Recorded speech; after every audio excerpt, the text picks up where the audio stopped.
Hey everybody, welcome to episode 138 of the AskDAP show, where I answer your Volkswagen and Audi questions.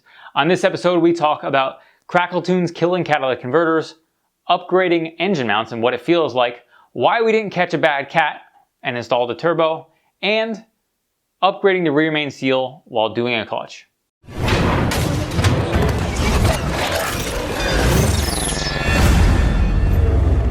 Neil Porter via YouTube asked, what about Crackle tunes? Can they cause a similar issue?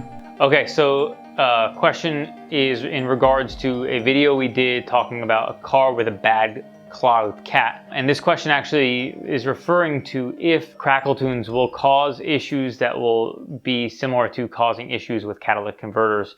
What I mentioned in that video was that I assumed the vehicle that they were talking about previously had probably a misfire, which is what caused a long-term misfire that didn't get fixed and eventually caused the cat to go bad. So dumping unburned fuel into the exhaust will eventually create a ton of heat inside that cat when that fuel gets trapped in there, eventually, which will melt your cat basically into a solid block. Can that happen with Crackle tunes? So yes, it absolutely can happen with Crackle tunes. The way it's done is by doing that exact thing. It's some overrun function that exists in the vehicles, and having a Crackle tune is going to have the similar function, although I would say certainly not nearly as bad as a misfire, but is going to be dumping unburned fuel into the exhaust, which is partly a result of what you get with a Crackle tune. So that is a possibility. I do recommend, if you do have a Crackle tune, that you probably should be running a catless downpipe.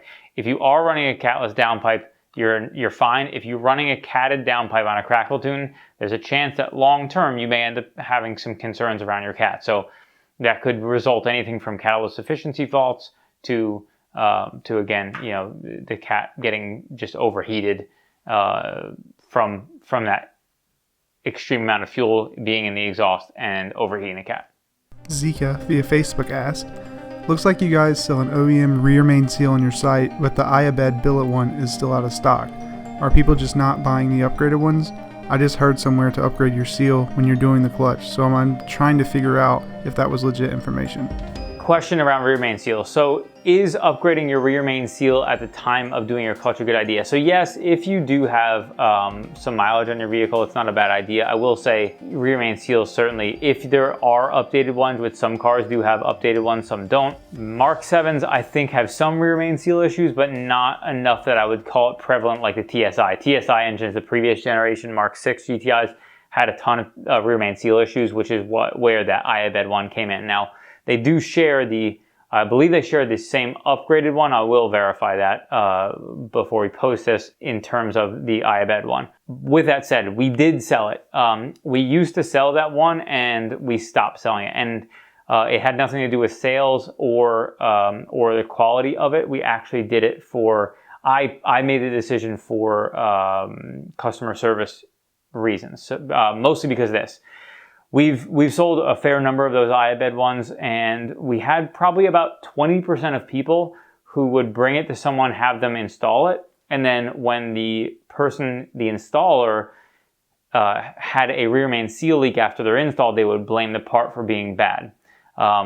Both of these scenarios that happened, it was very clear that they were poorly installed.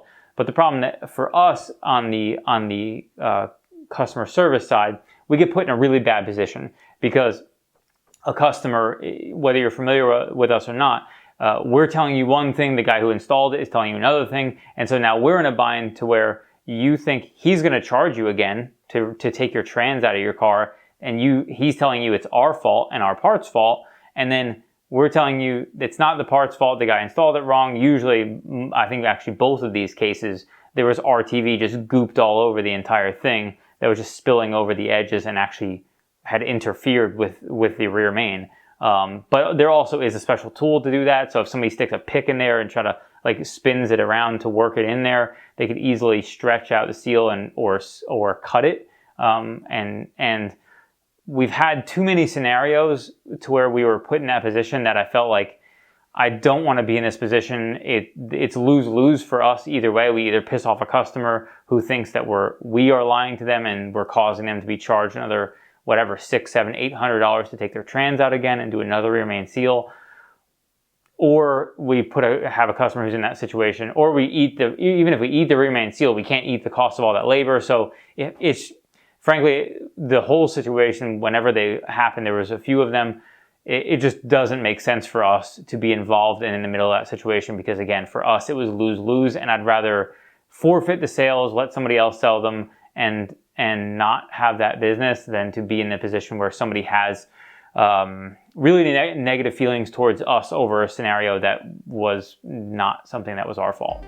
Wylie Bean via Facebook asked, out of curiosity, was any troubleshooting or second opinion diagnosing done by DAP before swapping out the turbo? It seems like it could have saved the customer a lot of time and trouble, not to mention money, had the problem been pinpointed prior to throwing a new turbo on it. Seems like a lot of that was done after the fact and not before. Okay, so some version of this response was from a lot of people, and I think a couple of things. I assumed this was going to be the reaction, which is why in that video I mentioned we did not diagnose this car. So this was on the video with a CC we recently talked about. I posted it also a couple places because I thought it was really important information that I covered in that, talking about tracking down boost leaks and diagnostic and blah, blah, blah, all that stuff. Essentially what happened is that customer came to us, they were told they had a bad turbo. They asked for a quote for replacing the turbo. We replaced the turbo. After replacing it, we found the car still had no power, and then we went on to diagnose it, which is what we talked about in that video, was the diagnostic process essentially of what happened. This was something that I think a lot of people had a knee-jerk reaction to say it was something we should have seen or diagnosed or known or whatever. Here's really the deal. So when someone brings us a car, if they ask us to replace something for it, we are not going to go and re-diagnose the car, and not because we don't want to, but because any job we do as a business has to be charged, because we have techs who are working on the vehicle they're billing time, and so we have to have them be working, and if they're diagnosing a car, they need to be paid for diagnosing the car. Problem is, if the car has already been diagnosed by somebody else, then asking us to re-diagnose it means we're going to be recharging the customer again for that diagnostic. So essentially, what we did on that car was roughly 2 to 3 hours of diagnostic work. By the time you talk about data logging, test driving, multiple times checking diverter valve, N75 valve, PCV valve, and a lot of other things that we're removing, inspecting, blah, blah, blah, all that stuff. There's a lot of work that goes into that, and charging somebody every time they bring you, it's very common for someone to bring you a car for a repair that they've maybe shopped around and whatever, because our price may have been less. They bring it to us, they feel comfortable with it, we do it for them. If we do that every time, and we, let's say, mandate that we re-diagnose the car every time, every job that we do is going to cost exponentially more to the end user. I don't see a reason for that. I'm never going to see a reason for that. Is this something that we should have caught? I think that what people tend to think is that cat, because basically that cat was like really white, but the cat was only white after we inspected it from touching it, and that's when it became white. So basically all it was you pull off the cat, it was black. You're really not going to look super close at a cat to see if it's clogged, to check. It's a really rare thing to happen. So it's not going to be something you're going to inspect as you're taking off a catalytic converter. So I hope that at least shed some light on the subject. I think most people had this knee-jerk reaction to say like, oh, you should have caught that, or you should have known, or you should have diagnosed it, or they should get a second opinion. Like, that may be true if we re-diagnosed the car, that we could have caught that process along the way. But it's not something that we're going to do unless the customer requests it, or we have maybe some reason to believe whoever diagnosed it previously didn't diagnose it properly. So hopefully that helps. I would say this, turbos on those cars are going to be way more common than a cat. If the diagnostic of what they suggested to replace was something that we were clearly out of the norm, we may have said to them, hey, we may want to look at re-diagnosing this or checking it. In that circumstance, that's not something that would be a red flag for me, that I think we should. And obviously I was not involved directly with the circumstance. It was the guys in the shop, but that's kind of what my perspective would be on this circumstance. Fredy Gump via YouTube asked, any chance of a review on how these mounts perform?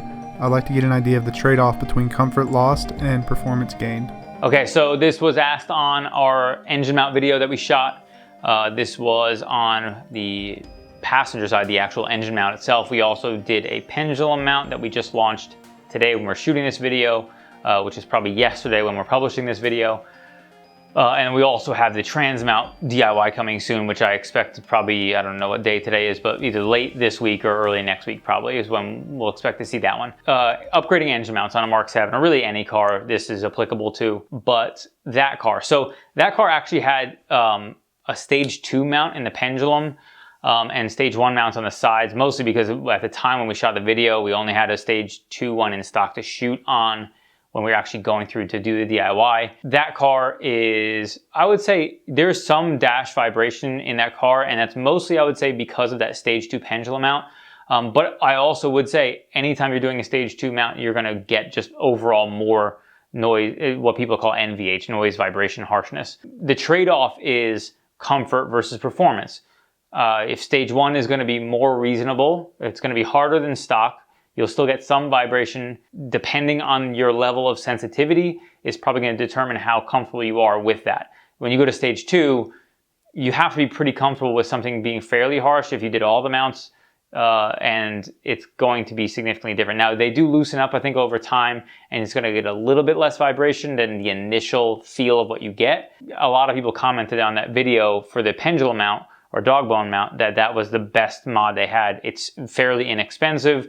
And has a pretty significant impact on just drivability and day-to-day driving, but there are obviously potential downsides. For me, the good thing with that one is that it's one of the few installs that if you don't like it, it's not a big deal to remove it and just get rid of it, and it's not so expensive that if you hated it, it would be a huge deal. You know, the BFI one's $40, $39, and so just throwing that in there, if it is something you like, awesome. If you don't like it, you can get rid of it. But you can expect some transference of vibration into the cabin.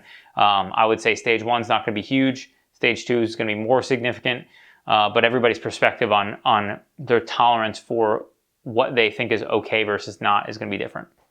Thank you so much for watching episode 138 of the AskDAP show, where I answer your Volkswagen and Audi questions. If you have any questions or comments about the questions asked in this show, be sure to leave it in the comments below. If you like this video, be sure to give it a thumbs up and subscribe for more like it.